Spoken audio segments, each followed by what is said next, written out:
LB నగర్లోని వివిధ గణేష్ మంటపాల వద్ద వినాయక విగ్రహాలకు నప్పే విధంగా అలంకరణలు ఇప్పటి నుంచి మొదలుపెట్టారు. ఎల్బీ నగర్ వినాయక విగ్రహం వద్ద వేసిన కేదార్నాథ్ సెట్టింగ్ భక్తులను ఆకట్టుకుంటుంది. మరో గణేష్ మండలి వద్ద గోవర్ధన గిరిధారిగా గణేశుడు దర్శనమిస్తున్నాడు. ఆయన పక్కనే దూదితో చేసిన వినాయకుడు ప్రత్యేకంగా ఆకట్టుకుంటున్నాడు. లింగాన్ని వినాయకుడు హత్తుకుంటుండగా పైనుంచి గంగాదేవి క్షీరాభిషేకం చేస్తున్న వినాయక ప్రతిమ మరో దగ్గర దర్శనమిస్తోంది.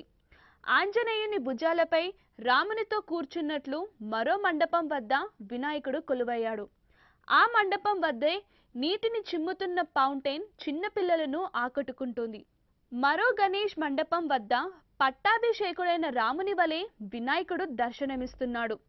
ఇలా వివిధ గణేష్ మండళ్ల వద్ద వివిధ రకాల వినాయక ప్రతిమలు భాగ్యనగర వాసులను అమితంగా ఆకట్టుకుంటున్నాయి.